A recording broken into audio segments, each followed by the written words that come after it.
ఒకసారి ఈ క్వశ్చన్ చూడండి. చూడడానికి చాలా టఫ్ కష్టమైన క్వశ్చన్లా ఉంటుంది కానీ చాలా ఈజీ. ఇక్కడ చూడండి, మీకు మిక్స్డ్ ఫ్రాక్షన్లా క్యాలిక్యులేట్ చేయండి.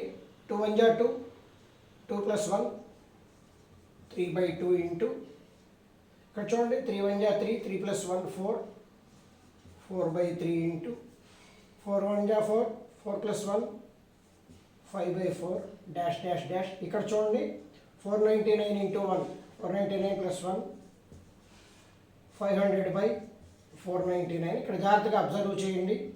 ఈ 3కి 3 క్యాన్సిల్ అయిపోతుంది, 4కి 4 క్యాన్సిల్ అయిపోతుంది, ఈ 5కి 5 క్యాన్సిల్ అయిపోతుంది. అలాగే ఈ 499 కూడా దానికి ముందున్న 499తో క్యాన్సిల్ అయిపోతుంది. ఇక మిగిలింది ఏంటి? 500 న్యూమరేటర్, 2 డినామినేటర్. క్యాన్సిల్ చేస్తే ఆన్సర్ 250. సో మన ఆన్సర్ 250.